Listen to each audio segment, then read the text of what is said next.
All right, so welcome back to the podcast. This is part 2 of how to achieve true freedom in your business. I'm Lars Hedenborg, founder of Real Estate B School, co-founder of High Performance Real Estate Advisors. I've been in the real estate business for just over 13 years, since 2007, and we launched Real Estate B School in 2013. And we are just at the point in this planning process, this business freedom planning process, as we call it. It's our proprietary planning system that our members use. We're at the point where we just kind of evaluated our business. We restated our annual goals. We talked about every quarter is a new start. I want to say one thing on the quarterly pulse here is that until this moment in time, everything you've done up till now is simply research and development for everything going forward. So every quarter that you move into, it's just another crack at moving your business forward to where you want to go. I mentioned 3-1-90, 3-year vision, 1-year plan, 90-day world. The 3-year vision is a critical part of how we set our members up for success. Then we chunk it down into 1-year plan, and then we force them to live in this 90-day world. And don't be too hard on yourself as you enter a new quarter, right? You have multiple shots at this. Let's say for me, I'm 46 as of this recording. I'm probably going to be in business for another 10 to 15 years. Let's say 10 years, pretty involved. 10 years times 4 quarters per year. I have 40 more quarters to do this exact same process I'm taking you through. So don't be shameful. Don't get discouraged, where you're starting. It's just a starting point. Okay. So everything you've learned up to this point is going to be fuel for everything going forward. Then we talked about brainstorming what you could do. And now we're talking about choosing rocks. And these are projects that you could start and finish in a 90-day period. Boulders, sometimes we choose boulders and we try to get them in 90 days and it's a crap show. A boulder is an annual goal that we try to fool ourselves into thinking it's a quarterly rock. So don't do that.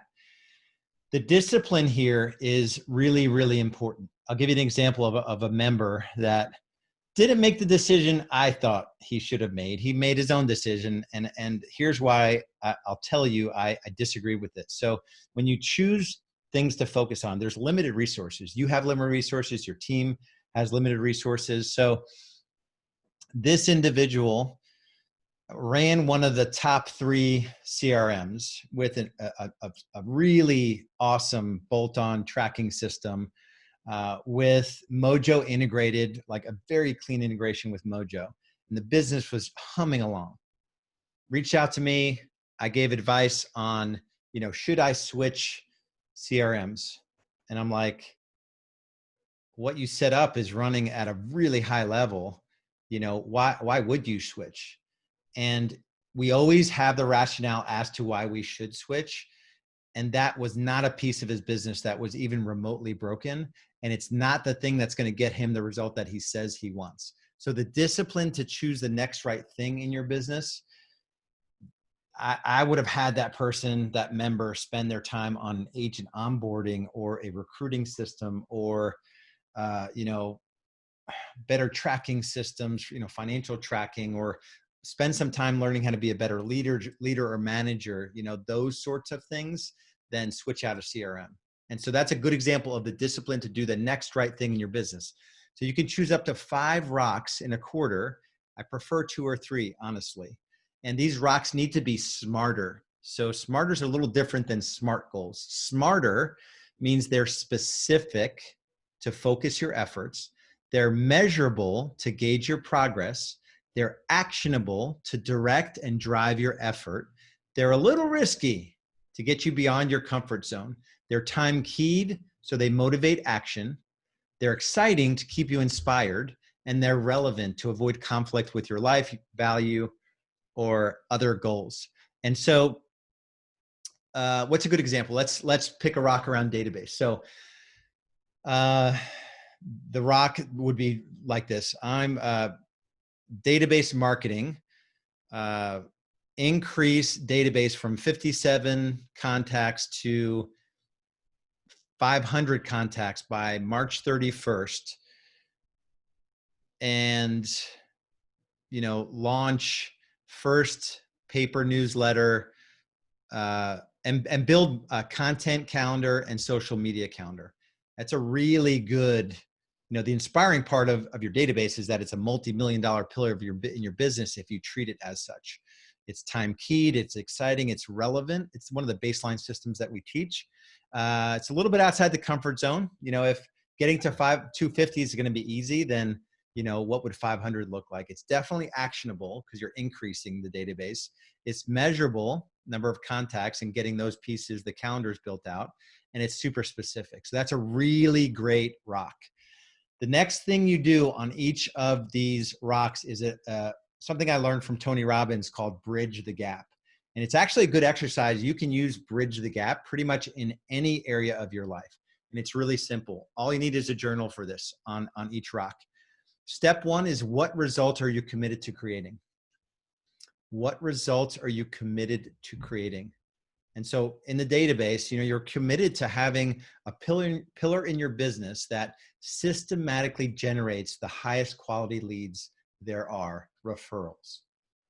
I am committed to that. And the collateral pieces, the social media, the content, the e-newsletter, the print newsletter, the events, the postcards, the quarterly calls, all that happens like clockwork. Even if you're part of it, it's a system that we're building. That's how I would describe in step one. That's the result I'm committed to creating. Oh yeah, and I will have 500 quality contacts in the database with first name, last name, email, cell phone number, and physical address. This rock is not as sexy and attractive as changing CRMs. This rock that I just described will change everything forever. It will get everyone in your world, and you especially, in the discipline of focusing on the database. So that's step one. Step two of Bridge the Gap is, what results have you been producing in the past? Well, I have not focused on my database. You can, as evidenced by the 57 contacts that there are in my database, I haven't done a good job bringing Facebook, bringing online to offline. I probably have 500 contacts in my phone that I just haven't done a good job of bringing them into my CRM or my database. CRM stands for Client Relationship Management. It's usually a software of some kind. What results have you been producing in the past? Referrals don't come in consistently. I don't send out any items of value, to my database regularly. Paint the picture of what reality is like in this area of your business. And then step three is, what specific action steps will you take to bridge the gap?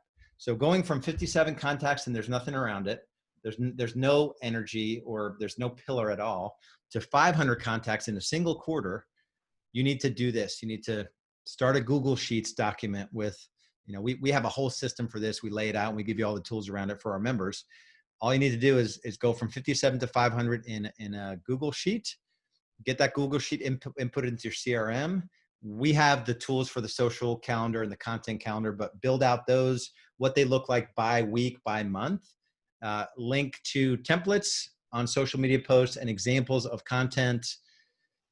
And first thing is probably block out 3 60-minute time blocks every week for the whole quarter to work on this project. That'd probably be the first thing that I do.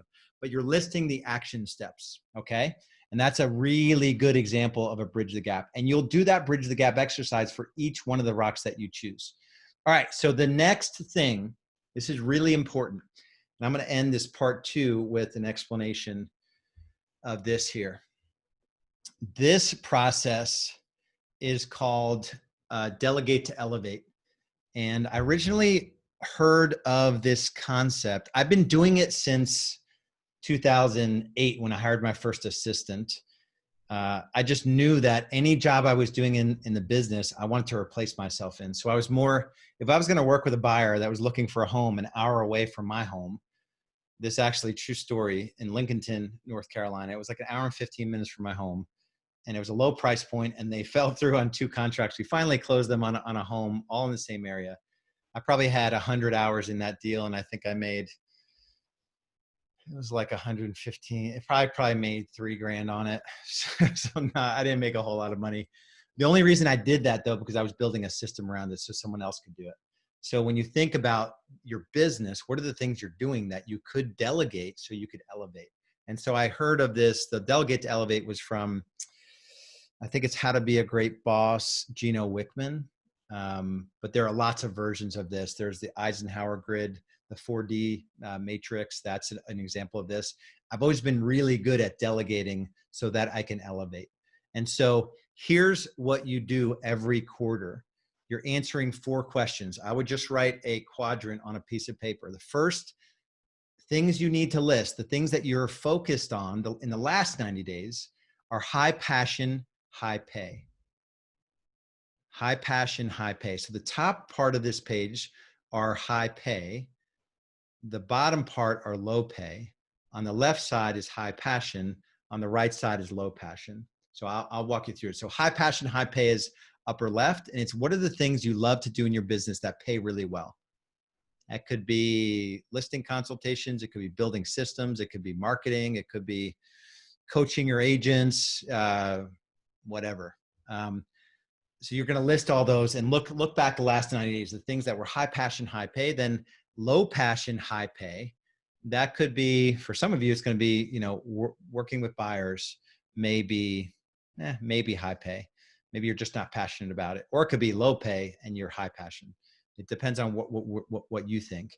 High pay could be recruiting, but you don't love it. High pay could be tracking and knowing your numbers, but you don't love it. High pay, low passion could be building systems.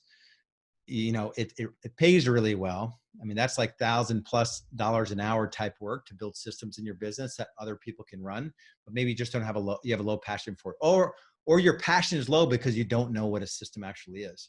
In Real Estate B School, we have systems that you can deploy pretty easily into your business, and you don't have to build them from scratch. A lot of folks are sort of not threatened. What's the word for it? I can't think of the word for it.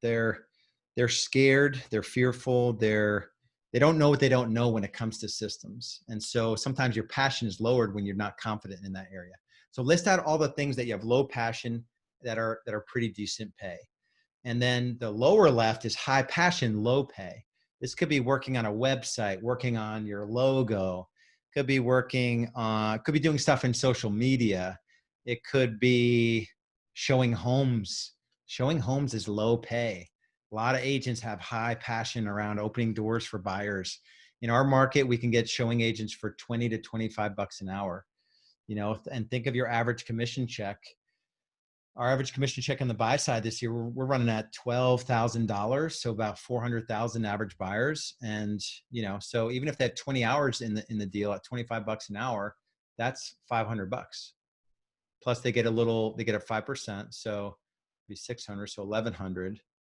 And they may get a bonus. So they may get $1,200 on a $12,000 commission check. Really great pay for the showing agent, right? Because, and they also get a base salary. So their compensation is, you know, it's blended out. It's about a $25 an hour type deal. And so that's low pay. But some agents just love it. And it's going to limit your ability to make a lot of money per hour if you stay in that world. So that's an example of low pay, high passion. And then the right bottom quadrant is low passion, low pay. What are the things you don't love doing in your business that don't pay well? The things you don't love doing in your business that don't pay well. Check an email, running your calendar, running signs, inputting listings into MLS. We have offloaded so many tasks to our VA team at like $3 an hour on the low end to $6 an hour on the high end, depending on skill set. So $6 an hour in some geographies is really top-notch pay. It's like $25 an hour here. So we can get like really good administrative help for $25 an hour here. But most of the button clicking things that they do, we can get done in a different geography. So we can elevate our administrators here locally in that low passion, low pay. So spend some time with this. This is a quarterly thing that you'll do, and it'll change everything. If you do this for 3, 4, 5, 6, 7 quarters, this exercise, you'd be surprised at what remains in your high passion, high pay, low passion, high pay. And this is something you will do every quarter. And then you have all quarter to eliminate all the low pay activities. If you want to make more money in less time, you have to constantly get rid of anything that is low pay. Doesn't matter if it's high passion. If it's low pay, you have to get rid of it. And low passion, low pay, you can't be doing those things anyway. It's just not good. Even in your personal life, you can't do your own laundry or cook or shop or mow your lawn or get your oil changed. Unless you're really passionate about those things, you can get them done by somebody at $12 to $15 an hour here locally. And you're blessing that person by letting them do it. So do this work. It'll change everything. And yeah, we'll see in part 3. Part 3, I'm going to go through our weekly cadence, weekly review, weekly commitments, and then we'll get into the daily planning process as well and what that looks like. So stay tuned. Oh, I almost forgot. So if you're at a point in your journey where just this conversation, maybe it inspires you and you really don't know how to kind of bridge the gap, to use a term that I just taught on. You don't know how to bridge the gap from where you are to where you want to go. That is why Real Estate B School exists, for no other reason. So take action. Go to realestatebschool.com and book in a business growth strategy session. It's simply a conversation about your business, where you are today, where you want to go, and what's holding you back. And if you qualify for our programs, we'll have a conversation about it. If you don't, that's totally cool. We have free resources, and we're also launching a lower level program here in the next week or so. So stay tuned for that, and stay tuned for part 3, where we'll dig into the weekly and daily cadence and how we end our quarters.